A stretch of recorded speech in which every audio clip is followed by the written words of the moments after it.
Hello, welcome to my first day in my life vlog at Muscat. അപ്പോൾ ഇത് എൻ്റെ ഒരു ഒഫീഷ്യൽ ഡേ ഇൻ മൈ ലൈഫാണ്, അതായത് ഒരു വർക്കിംഗ് ഡേ. ഇനി അൺഒഫീഷ്യൽ ആണെങ്കിൽ അത് എൻ്റയർലി ഡിഫറെൻ്റ് ആയിരിക്കും കേട്ടോ. അപ്പോൾ രാവിലെ എഴുന്നേറ്റ് ബെഡൊക്കെ നേരെയാക്കി വിരിച്ചു കഴിഞ്ഞാൽ ഉടനെ തന്നെ എൻ്റെ മുടിക്കെട്ടൊക്കെ ഒന്ന് അഴിച്ച് നല്ലതായി മസാജ് ചെയ്ത് വീണ്ടും ഇങ്ങനെ കെട്ടിവെക്കും. അതിനുശേഷം വാഷ്റൂമിൽ പോയി വന്നാൽ ഉടനെ തന്നെ കർത്താവിനോട് നന്ദി അർപ്പിക്കുക എന്നുള്ളതാണ്. അതിനുശേഷം എൻ്റെ മോർണിംഗ് എനർജി ഡ്രിങ്കായ കറുത്ത മുന്തിരിയും കുങ്കുമപ്പൂവും ഓവർനൈറ്റ് സോക്ക് ചെയ്തത് നല്ലതുപോലെ ഉടച്ച് അങ്ങ് കുടിക്കും. അതിപ്പോൾ ഓരോ ദിവസവും ഈ ഡ്രിങ്ക് മാറിക്കൊണ്ടിരിക്കും. ഇന്ന് ഇതാണ്. പിന്നെ മോളെ സ്കൂളിൽ വിടാൻ ആദ്യം പാല് കാച്ച, അവൾക്ക് ടിഫിനിന് നൂഡിൽസ് വെച്ചു, ഒരു ഫോർക്കും കൂടി വെക്കുകയാണ്. പിന്നെ ഒരു പാക്കറ്റ് ഓറിയോ ബിസ്ക്കറ്റും വെള്ളവും, പിന്നെ അവൾക്ക് രാവിലെ കഴിക്കാൻ ചോക്കോ പോപ്സ് പാലിൽ മിക്സ് ചെയ്ത് എടുക്കുകയാണ്. അവളുടെ ബാഗിൽ ടിഫിനൊക്കെ വെച്ചു. ഇറങ്ങുന്നതിന് മുന്നേ ഒന്ന് പ്രാർത്ഥിച്ചു. താഴെ വന്നപ്പോൾ ബസ് വന്ന് നിൽക്കുന്നു. അങ്ങനെ മോളെ വിട്ടിട്ട് ഞങ്ങൾ രണ്ടാളും കൂടി റുവിയിലെ ഗോൾഡ് സൂക്ക് റോഡിൽ കൂടി ഇങ്ങനെ നടക്കുകയാണ്. എങ്ങോട്ടാണെന്നല്ലേ ഇപ്പോൾ പറഞ്ഞുതരാം. മോളെ സ്കൂൾ വിട്ടിട്ട് ജിമ്മിലോട്ട് പോയിക്കൊണ്ടിരിക്കുകയാണ്. ഇവിടെ അടുത്താണ് ജിമ്മ്. അപ്പോൾ ഇതാണ് റുവിയിലെ ഗോൾഡൻ ടുലിപ്പ് ഹോട്ടലിൻ്റെ എൻട്രൻസ്. 1 മണിക്കൂർ കൊണ്ട് നമുക്ക് ഇവിടുത്തെ പരിപാടികൾ അവസാനിപ്പിക്കണം എന്നുള്ളത് കൊണ്ട് തന്നെ ഞാൻ പെട്ടെന്ന് നടക്കുകയാണ് കേട്ടോ. ചെന്നാൽ ഉടനെ തന്നെ ഫസ്റ്റ് വാമപ്പ് എക്സസൈസ് ചെയ്യും, അത് മസ്റ്റാണ്. ഇന്ന് ഒരു ഓഫ് ഡേ ആയതുകൊണ്ട് തന്നെ കൂടുതൽ ആളുകളൊന്നുമില്ല. പിന്നെ ഇവിടെ എല്ലാവിധ എക്യുപ്മെൻറ്റ്സും ഉണ്ട് കേട്ടോ, നമ്മുടെ ബോഡി ഫിറ്റ് ആകാൻ വേണ്ടുന്ന എല്ലാം. ബട്ട് ഓൺലി തിങ് നമ്മൾ കൺസിസ്റ്റൻ്റായി വന്നിരിക്കണം. പിന്നെ ഇവിടെ ഒരു ഇൻസ്ട്രക്ടറുണ്ട്, നിഖിൽ എന്നാണ് പേര്. പുള്ളി നമ്മൾക്ക് വേണ്ടുന്ന എല്ലാ കാര്യങ്ങളും പറഞ്ഞു തരും കേട്ടോ. ഓരോ വീക്സിൽ ചെയ്യേണ്ടുന്ന എക്സസൈസും പിന്നെ ചെയ്യേണ്ടുന്ന രീതിയൊക്കെ. ഇൻസ്ട്രക്ടർ രാവിലെ 6:30 മുതൽ അവൈലബിൾ ആയിരിക്കും. എൻ്റെ ഒരു പേഴ്സണൽ അഭിപ്രായത്തിൽ ഈ ഫാസ്റ്റ് ഫുഡ് ലോകത്തിൽ കഴിയുന്നത് നമ്മൾ ഓരോരുത്തരും എന്തെങ്കിലും ബോഡി ഫിറ്റ്നസ് എക്സസൈസുകൾ ചെയ്തിരിക്കണം. അങ്ങനെ രോഗങ്ങളെയൊക്കെ നമുക്ക് അകറ്റുക. നിങ്ങൾക്ക് നിങ്ങളുടെ ബോഡി ഫിറ്റ് ആയിരിക്കണമെന്ന് താല്പര്യമുണ്ടെങ്കിൽ ഇതൊരു പെർഫെക്റ്റ് പ്ലേസാണ്. പിന്നെ ഇവരെ കോൺടാക്റ്റ് ചെയ്യാനുള്ള നമ്പേഴ്സ് ഞാൻ താഴെ കൊടുത്തേക്കാം. നിങ്ങളുടെ കംഫർട്ടബിൾ ടൈമിൽ വന്ന് നിങ്ങൾക്ക് ആപ്റ്റായിട്ടുള്ള ബോഡി ഫിറ്റ്നസ് എക്സസൈസുകൾ ചൂസ് ചെയ്യുക. പിന്നെ ഡയറ്റ് ഫുഡ്സിന് ഒരു വലിയ പങ്കുണ്ട് കേട്ടോ, വെയിറ്റ് ലോസ് ആണ് നിങ്ങൾ ആഗ്രഹിക്കുന്നതെങ്കിൽ. പിന്നെ വേറൊരു കാര്യം എന്തെന്ന് വെച്ചാൽ ഈ എക്സസൈസുകൾ ചെയ്യുന്നതിലൂടെ നമ്മുടെ മസിൽസൊക്കെ ഒന്ന് സ്ട്രെങ്തൻ ആവും. അങ്ങനെ ഈ മുട്ടുവേദനയൊക്കെ ഒരു പരിധിവരെ കുറയ്ക്കാനും പറ്റും. ഇവിടുത്തെ ഫിറ്റ്നസ് ക്ലബ്ബിൽ മെമ്പർഷിപ്പ് എടുക്കുന്നവർക്ക് സോന, സ്റ്റീം ബാത്ത് ഒക്കെ കോംപ്ലിമെൻ്ററിയായി യൂസ് ചെയ്യാം.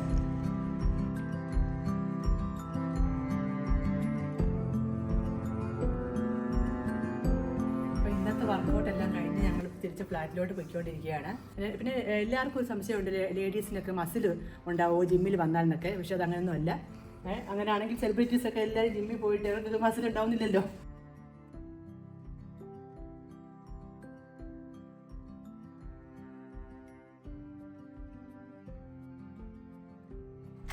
അങ്ങനെ വർക്കൗട്ടൊക്കെ കഴിഞ്ഞ് ഞങ്ങൾ ഫ്ലാറ്റിലെത്തി. രാവിലെ ഇറങ്ങിപ്പോയതുകൊണ്ട് തന്നെ കർട്ടൻസൊക്കെ ഓപ്പൺ ചെയ്തു. ഒന്ന് ഫ്രഷായി ബ്രേക്ക്ഫാസ്റ്റ് ഉണ്ടാക്കാൻ കിച്ചണിലെത്തിയതാണ്. രാത്രിയിലേക്ക് കടല വെള്ളത്തിലിട്ട് മാറ്റിവെച്ചു. കാപ്പിക്കുള്ള പാലും വെച്ചു.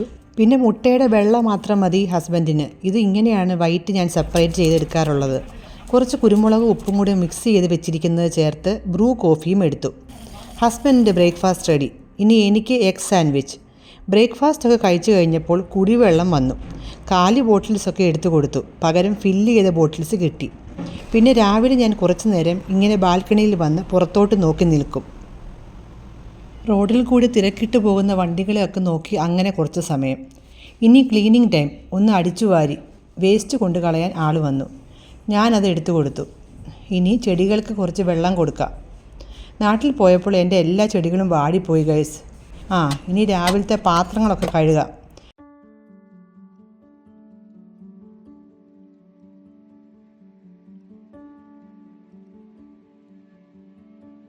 സിങ്കൊക്കെ കഴുകി അടുത്തതായി തുണികൾ വാഷിംഗ് മെഷീനിലിടാം. ഇന്നലെയാണ് ബെഡ്ഷീറ്റും ബ്ലാങ്കറ്റും ഒക്കെ നനച്ചത്, ഇന്ന് ബാക്കിയുള്ളത്. പിന്നെ ഞാൻ യൂസ് ചെയ്യുന്നത് ഈ ടൈഡിൻ്റെ ലിക്വിഡ് ഡിറ്റർജൻ്റാണ്. ഇത് കുറച്ചുകൂടി നല്ലതായി എനിക്ക് തോന്നി. സോപ്പ് പൊടി ആകുമ്പോൾ തുണിയിലൊക്കെ പറ്റിപ്പിടിച്ചിരിക്കുന്നത് പോലെ വരും.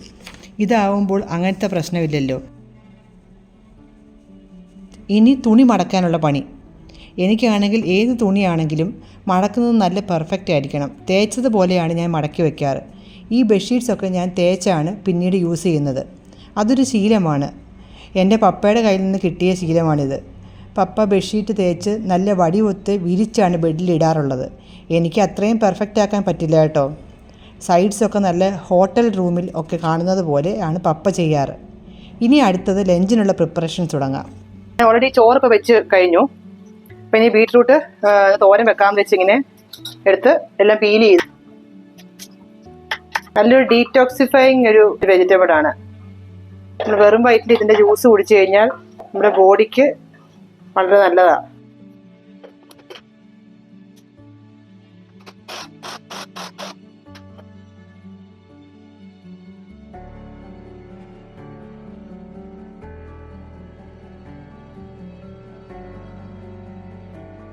സവോളയും ഇഞ്ചി വെളുത്തുള്ളി പിന്നെ പച്ചമുളക് കറിവേപ്പില കിട്ടുമ്പോൾ തന്നെ നമ്മളിങ്ങനെ ടിഷ്യൂലിട്ട് പൊതിഞ്ഞ് വെക്കുവാണെങ്കിൽ ഒരു 2 ആഴ്ചയോളം അതുപോലെ തന്നെ ഇരുന്നോളും.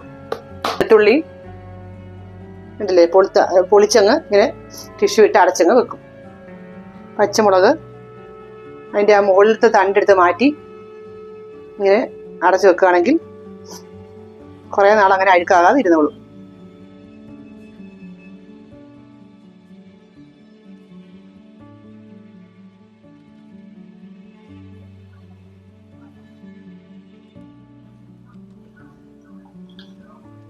അത് ചീനച്ചട്ടിയിലെടുത്ത് വേവിച്ചെടുക്കാം.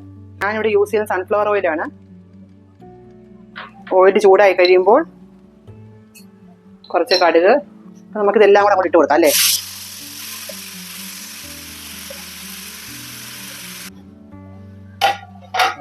അടുത്തതായിട്ട് നഗറ്റ്സ് പറക്കാം. എത്ര എണ്ണ മതിയാവും.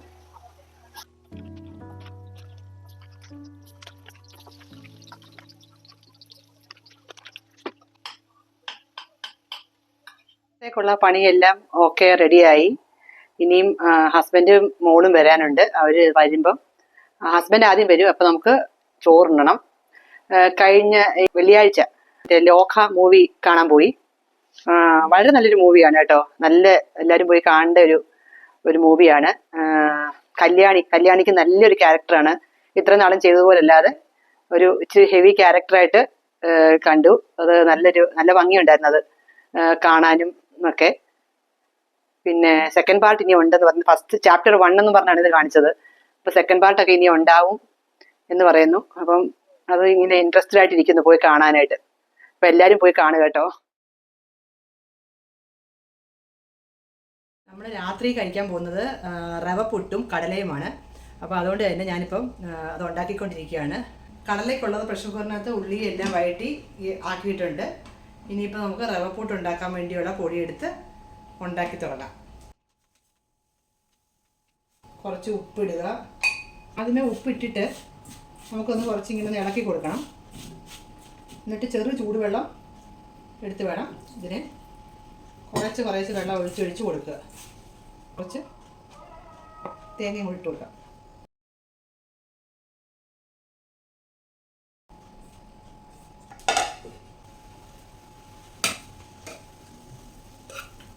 ഉള്ളി, തക്കാളി, തേങ്ങ, ഇഞ്ചി, വെളുത്തുള്ളി, കറിവേപ്പില ഇതെല്ലാം കൂടെ എണ്ണ ഒഴിച്ച് കടുകും ഉലുവയും ഇട്ട് കഴിയുമ്പോൾ ഇട്ട് വഴറ്റുക. നമ്മൾ മുളക് പൊടിയും മല്ലിപ്പൊടിയും പിന്നെ ഗരം മസാല പിന്നെ മഞ്ഞൾപ്പൊടി ഇതിനെല്ലാം കൂടി ചൂടുവെള്ളത്തിൽ നല്ലപോലെ കലക്കുക.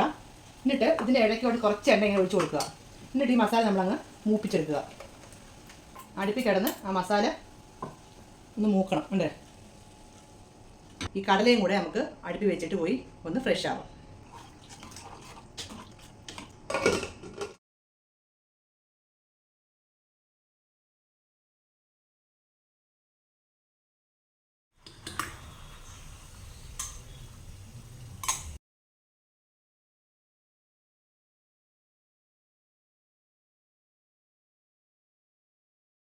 ഇന്നത്തെ ഡേ ഇൻ മൈ ലൈഫ് ഇവിടെ കൊണ്ട് അവസാനിപ്പിക്കുകയാണ്. ഞങ്ങൾ ഡിന്നറെല്ലാം കഴിഞ്ഞ് ഇനി കിടക്കാൻ പോവുകയാണ്.